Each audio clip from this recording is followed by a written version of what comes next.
We're loading on a mud bank on the side of a river. Plenty of crocodiles down there, so I've got to keep my eyes open. We're a little bit worried that when I start to push this trailer up, it might push the barge back. I have pushed a barge off a ramp once before. Mate, just so long as she stays there when I reverse down onto that ramp, that's my big worry. It's a huge test of skill, even for the best. If he puts a wheel wrong, or if Ben can't hold the barge in place, Steve could land himself in croc-infested waters. In Perth, Western Australia, Steve Grahame is bracing himself for another marathon trek. So I've got 4,700 Ks and I've got 7 days. Steve knows the Outback like no other, but on this trip, he's heading into the unknown. You always get a bit nervous when you're doing something new. I don't care how old you are. His destination is in Australia's far north, at the end of a run most truckers wouldn't dare face. Arnhem Land is Australia's final frontier. It's home to some of the most remote communities and the most unforgiving dirt roads in the country. It'll have its challenges. It'll have challenges and it'll be new to me because it's new country. To reach these isolated settlements, Steve faces one of the biggest tests of his career. It's a new road, which is a mongrel of a road. It's a barge at the other end.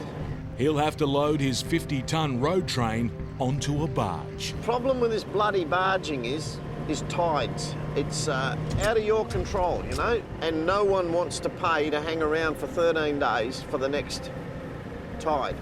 Steve's got one shot at catching the barge, and if he doesn't deliver, he doesn't get paid. On board his truck, $350,000 worth of solar equipment. It'll give the two isolated communities power 24/7 for the first time. First, Steve has to load the 40-foot containers onto his hired trailer using its inbuilt crane. Sounds simple. Shut out, doesn't like it. But only if the crane works. No. The fragile freight's going nowhere. Have you blokes got a battery anywhere here? I'm trying to restart it. We've got a flat battery here, so we'll just put some jumper leads on it. And it's still showing a fault. I don't think it's the battery, mate.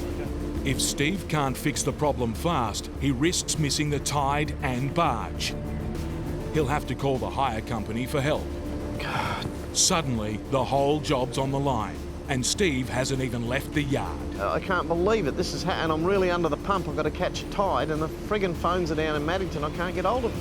Something as tiny as a little 20-cent, 20-amp fuse could maybe be holding up 4,500 kilometres, catch a barge, all of that, the millions of dollars associated with this whole bloody job. Let's try a fuse, mate. The whole trip rests on a simple replacement fuse. That's a relief. There you go. At last, the precious solar equipment can be loaded.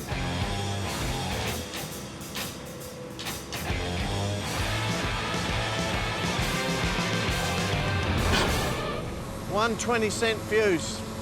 Nearly cost us millions. Steve's marathon run can finally get underway. We'll just ride with that. It's all going to go smoothly from now.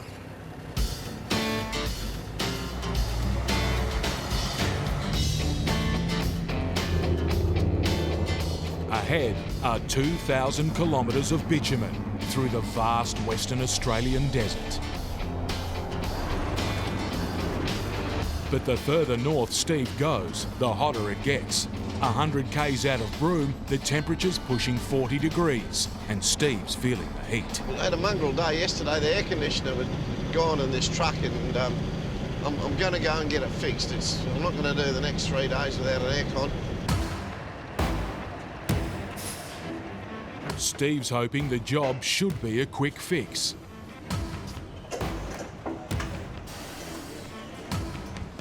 But there's bad news from the mechanic. After replacing the compressor, there was still a leak in this unit. So now the boys are welding it up.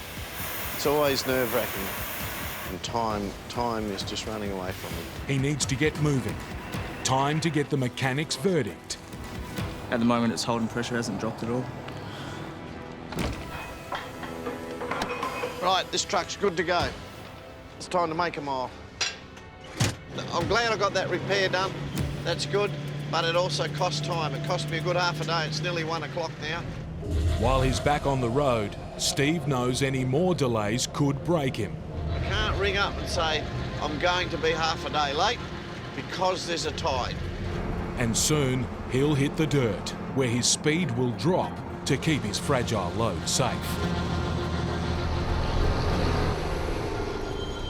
This remote wilderness is Arnhem Land. Out here, the roads are as tough as they come. Steve's beaten most of Australia's roughest runs, but he's never dared take on the road ahead. Today's the day I want to break the back of that run out the Arnhem Highway. I want to get most of this job done. Now he's about to head into the unknown with hired gear he doesn't trust. That engine under there does worry me. To me, that's a very exposed little engine. I hope there's not very many rocks on this road. If they start flicking up, I'll be keeping an eye on that. That's critical. I can't get these containers off without that. If he damages the trailer's engine, Steve could be stuck in the middle of nowhere with freight he can't unload. My worries now is how good or bad that road is. There's the dirt. We've hit the dirt. As he leaves the bitumen behind, Steve's on high alert. This next 400 kilometres, I'll be looking at new country. But soon, he's met by a familiar foe. Welcome to my old mates, the corrugations. The corrugations are giving the truck a beating. They're doing damage to your trailers, your running gear. They're doing damage to your freight. If this keeps up, I'll have to poke along even more slowly, like walking pace. Steve knows the barge won't wait. If he goes too slow, he could miss it. Too fast, and he could damage his precious freight. And ahead is another hazard. We're at the Goyder River. Just about to get the Goyder River crossing done.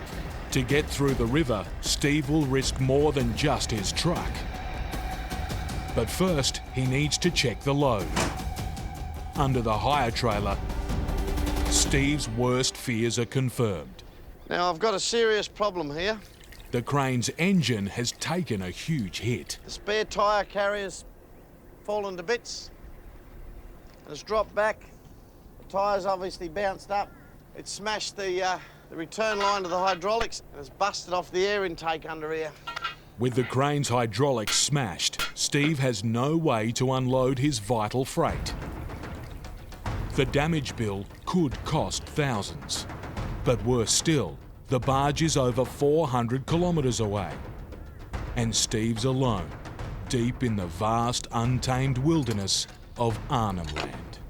I'm pissed off about this. I allowed time for drama, but what really worries me with this is I'm here to deliver these containers. This is this could be a mechanical failure that I really didn't want.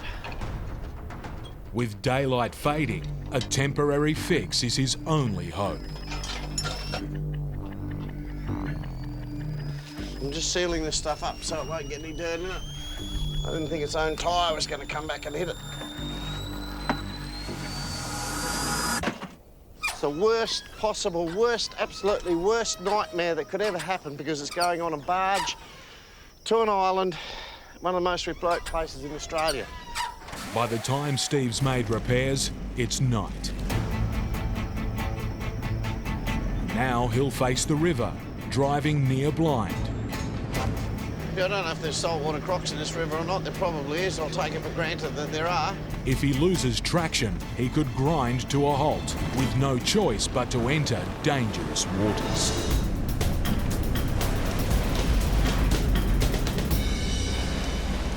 He's through, and one step closer to getting help for his damaged trailer. I have camp tonight and I'll get up very early and I'll start idling in.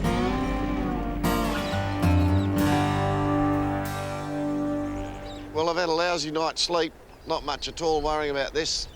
Everything rests on this thing working. This is a nightmare, and I've got to get on with it now. If he can't get the crane engine fixed in time, Steve will miss the barge, leaving a community without solar power, and the road's making it painfully slow going. I'll probably only go 5 kilometres now, maybe less. I'll just see how the road feels. Every few kilometres, he must stop to check his temporary fix is holding. With the high tide just hours away, it's the last thing Steve needs.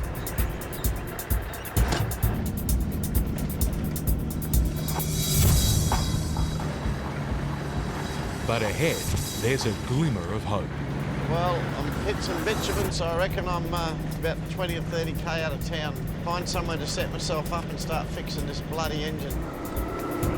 Now, the whole job hangs on whether Steve can find a mechanic.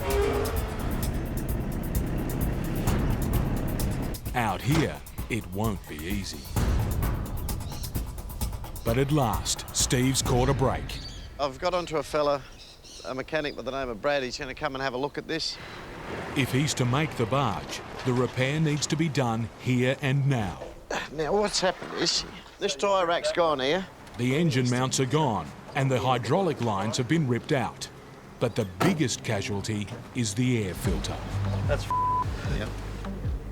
It's a complex repair job, but with no time, Brad must improvise, giving it all in punishing heat. It's lost maybe 80 litres of hydraulic fluid, so we'll pump the hydraulic fluid in it.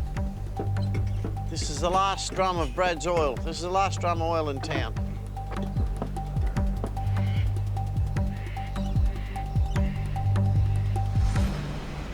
We'll go and hit the starter and see what happens.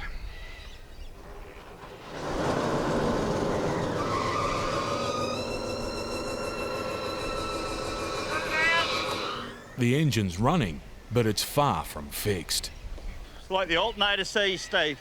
Oh, yeah, might have got full of dust and shit, mate. It's jammed. Steve's hopes of making the barge are fading fast. The actual cooling fan now is jammed in the radiator housing. To make the fan blades spin, they'll have to be trimmed by taking to the engine with an electric saw. It's a painful sight, but it's Steve's last throw of the dice. It's not pretty, but it'll have to do. You good to go? Yep. Going. The engine's running, but will the crane work? Righto, mate, I can't see anything. Just tell me what's happening.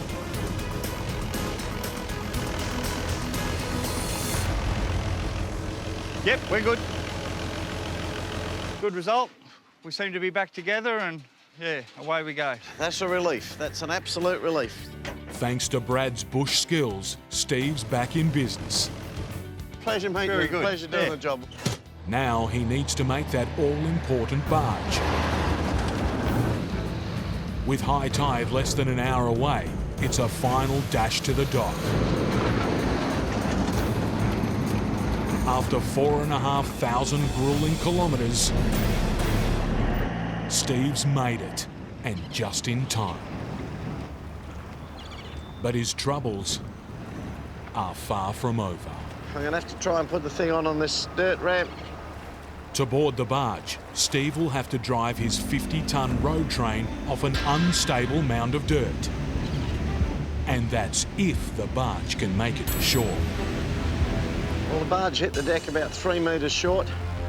So what they're going to do is they're going to go out, they're going to pump more ballast out of the front so they can lift the front up. The water's too shallow for the barge to get in close. And then they're going to ram her in, they're going to try and jam her into the mud. They can make a bridge and I can get on the thing. All eyes are on the skipper. No, too short. And they can't get in close enough. And we've only got about half an hour before we're at absolute high tide. So they've got half an hour to get it in. They're pumping like mad. You can see all that water pouring out the side of the boat. All I've got to do is just wait patiently. At the minute, it's not my shot yet, but I wouldn't like to be the skipper on that. He's got to get the thing in. Here he comes. He's going to punch her in now again. The barge is Steve's only way to reach it, If he can't load up now, he'll have to wait days for the next tide, costing him thousands of dollars in delays. And she does look a lot lighter on the front by G. They've pumped out a fair bit of water. There's time for one last all or nothing charge.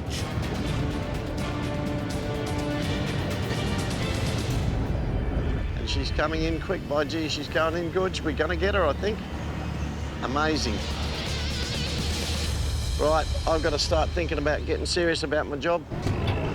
While the barge has made land, now the tide's turning. It must leave quickly or run aground. Steve will only get one shot at driving on board. To hold the barge in place, the skipper pushes his engines to full power.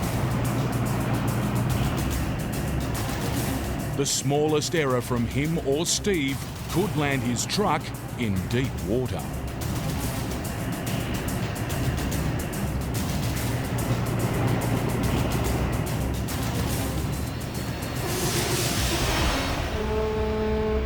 We just got on just in time to catch this tide. ETA Elko Island sometime tonight, 9 or 10 o'clock. By nightfall, Steve's close. As skipper Adam knows, the next hazard will be unloading the huge truck onto an isolated strip of beach in the pitch black. 4.4 metres, the actual ramp goes underwater and you can be swept off the ramp there as well. I haven't done a truck this size here before. If we don't have a good angle on it, we're going to have a hard time getting this truck off. The next high tide isn't for days. If Steve's to make it off the barge, it must be tonight. It's 40 minutes to the barge landing. Now I start to get nervous. The skipper did come down earlier and say he couldn't get a wink of sleep because he was worried about this landing, and that put me off tee. One slip and he could bog or damage the truck. Worse still, it could tip into the sea. Then, in the distance, there's a sign of life. That fire on the beach is them waiting for the barge to come in. They're hoping we can get all this stuff off tonight. So am I. He's come nearly 5,000 kilometres to get here.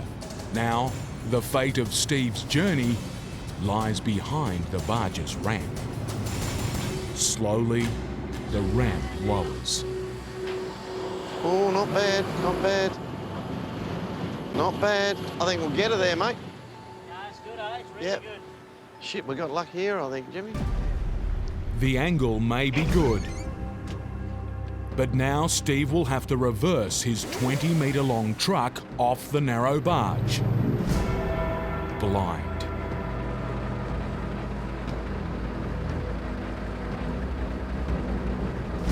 If he clips the ramp, he could damage a $100,000 crane trailer he's hired just for this job. Every inch could bring disaster. How am I looking on that engine, mate? Until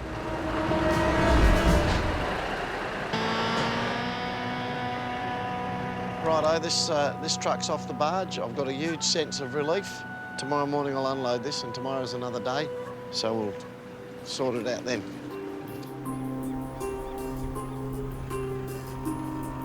at dawn, Steve's still worried about the fragile crane trailer. If it won't fire up at the end of his journey, Steve will have no way of unloading his vital freight.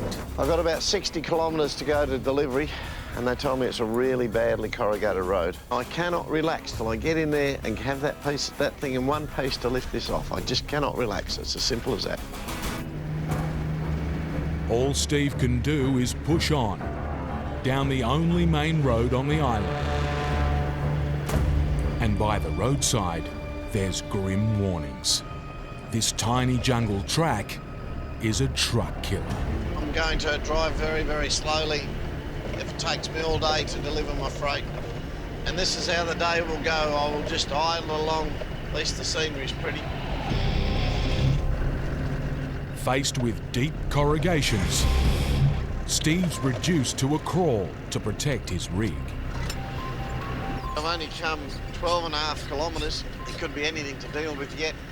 The next 40k. My mind's constantly worried about that bloody engine hanging under that trailer. That's what I'm thinking about. It's painfully slow going, but there's worse to come. This is soft, gutless sand through here. A little bit scary, this stuff. If Steve loses traction now, his truck will sink in deep, while the struggle could rip the guts out of his fragile crane trailer. That's what will break this thing in half.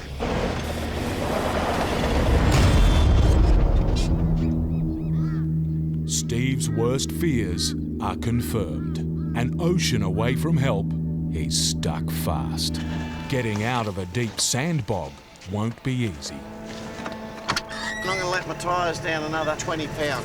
If I can't get myself out of here with the tyres down at 20 pound, I need some serious help here. It's starting to get to be a hard day's work at the office today, I think. To add to his woes, Steve's blocking the only main route in this remote wilderness. And it's rush hour, desert island style. Yeah, go on, mate, sorry. So I'll get my tyres down, I'll try and get moving. Try and get out of the way, mate. Kids want a bit of chicken? Good chicken.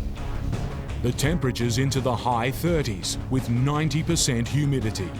It's grueling work, but Steve will have to deflate every one of his 22 tyres, while the locals make their own escape plans.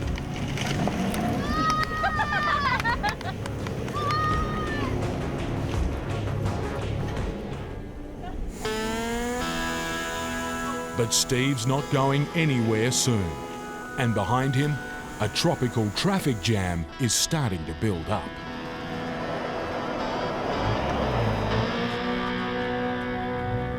The last thing Steve wants is to cause problems for the people he's come to help.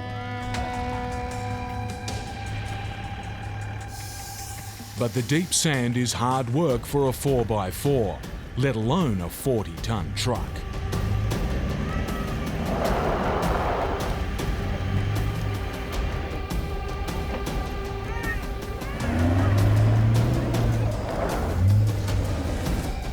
Finally, Steve's ready.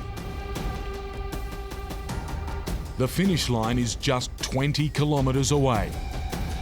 But this far from help, if he can't crawl out, it might as well be 20,000.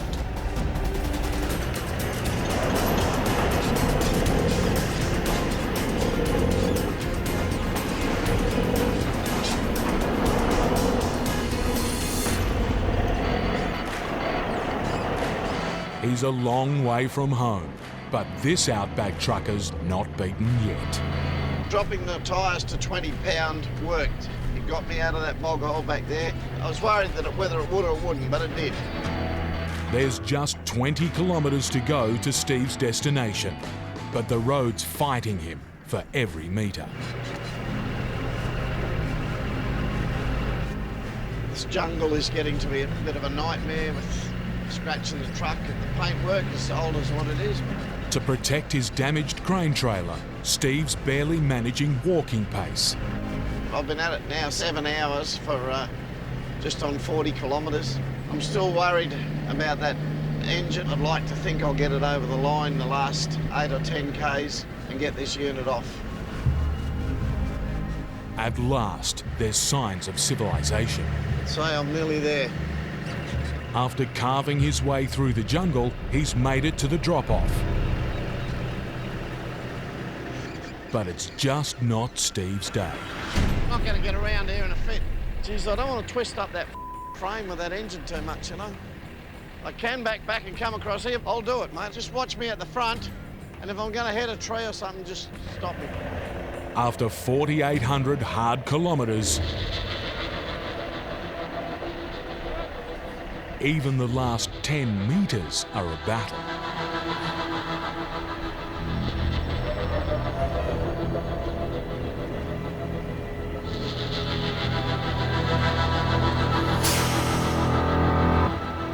Finally, Steve's ready to unload the vital solar power equipment.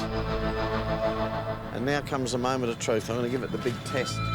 Now the whole job rests on his patched up crane trailer. Since almost being destroyed, it's been dragged across the sea and through a jungle. If it doesn't work now, Steve will have come all this way for nothing. And now comes the moment of truth.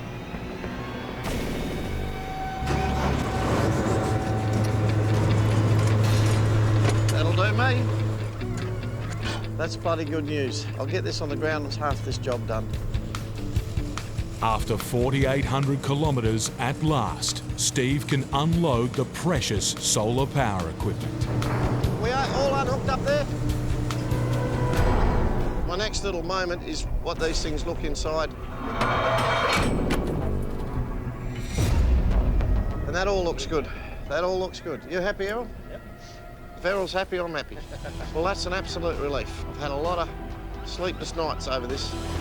But Steve's work is far from done. I've just got to get out of here and go and do the other one.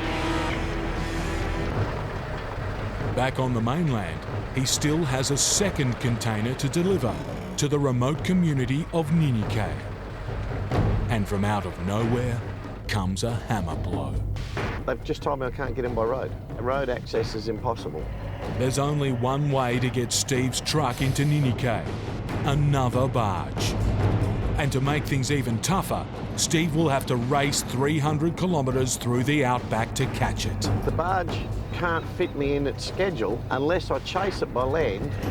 After a monumental battle to get here, he'll have to do it all again. It's the last news Steve needed to hear. It's going to do my head in trying to think about Ninikay. I don't even give a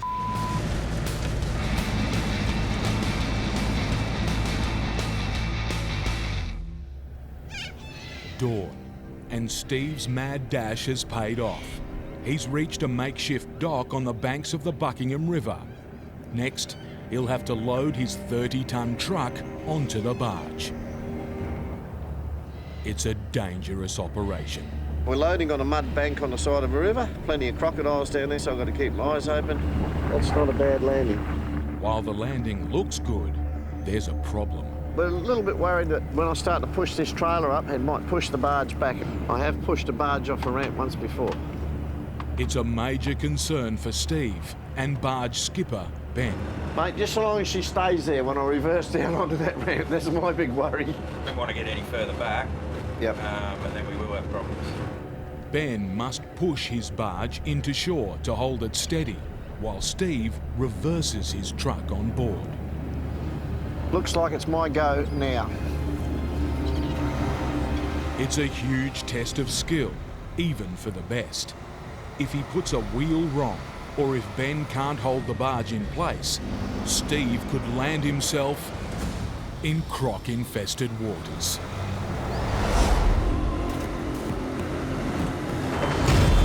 To make things even tougher, he's reversing into a space less than 20 centimetres wider than his truck. That gap I've got to put my trailer in is 2,700 millimetres. My trailer's 2,500 and a bit.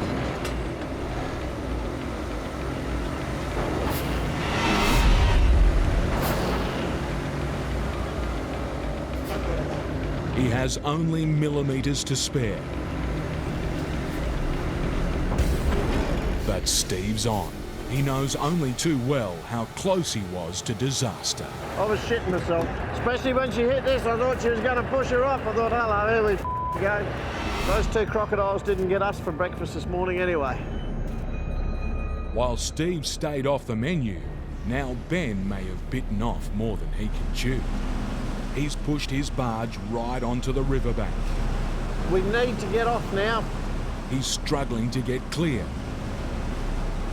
Oh, he's got to give us some power. Ben's working his engines hard. But still, he's stuck fast. The tide's turning. If Ben can't cast off now, his barge and Steve's whole mission will run aground. Can't get off, we lose another tide, and it really makes it hard for time. He's going to get her. Maybe not.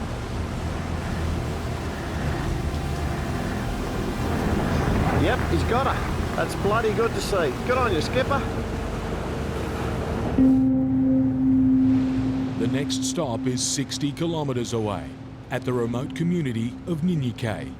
But for Ben, he's entering unknown territory. I've never been to this place. The last mile and a half of our journey will be in uncharted waters. After 6 days of brutally hard grind, Steve's fate is in Ben's hands. To deliver his fragile solar equipment, Steve will have to unload his truck onto a beach in uncharted waters. Now, I start to worry about this afternoon. And there's another headache. The barge will wait for Steve while he delivers his freight. But there's just 4 hours until the next high tide, when Ben will cast off, with or without him. If he's not back on the boat by 8 o'clock tonight, Steve could get stranded there because we've got a time frame to get off. With the barge, his truck, and hundreds of thousands of dollars at risk, all eyes are on the shore. This is always the nervous part. It's not till that door opens and you really see the beach that you know what you're in for. That's where we're going to put it in, on that rocky shore there. It's now down to Ben. Too close and he could run aground. Too far out and Steve risks getting bogged as he drives off.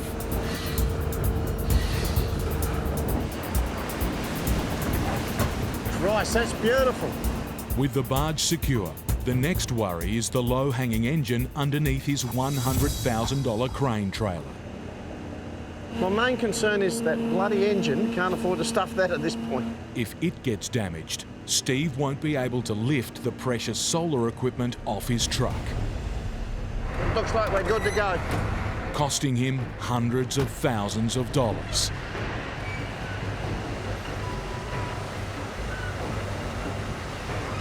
There's just millimeters between delivery and disaster. See how the ramp's just down in a bit of a hole there? If he pushes on, Steve risks tearing a hole in his fuel tanks. To lower the sharp angle, Ben must push as close to land as he dares.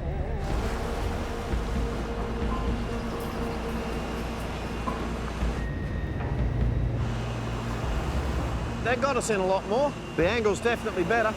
While the angle's better, it's still perilously tight. If he can't get off now, Steve will have to abandon the delivery just meters from land.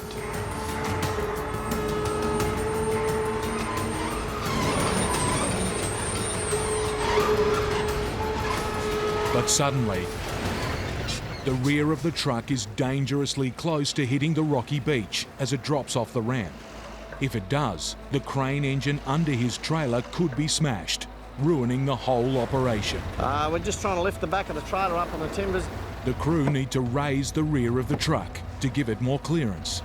I'll get you up on them timbers and we'll see how it goes. Righto, mate. We'll see what we got.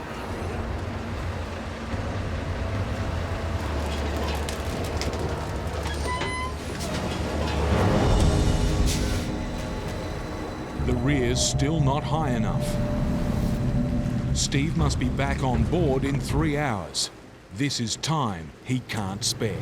We haven't got anything else we can put under this wheel to keep it at that height, like rocks. It's all hands to the pumps. We'll chuck them under that back wheels, mate, so they stay up.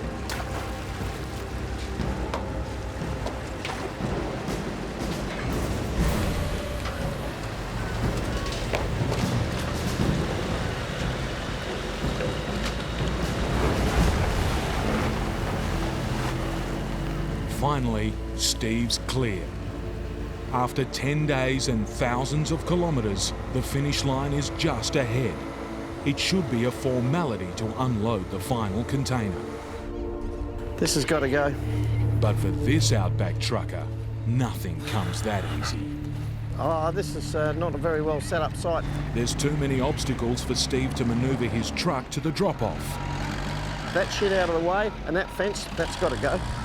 There's just hours till the barge leaves.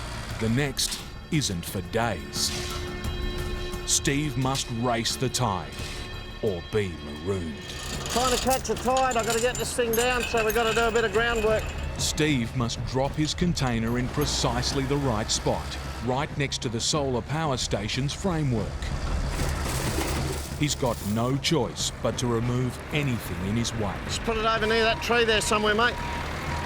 The clock's ticking and the ground's soft, but it's now or never for Steve.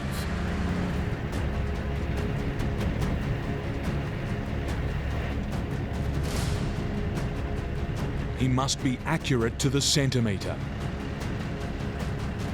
About a foot off him. High tide's almost here. There's only minutes remaining before the barge will leave.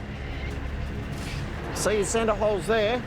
I'm thinking about there. I think I've got to go back about 40 mil.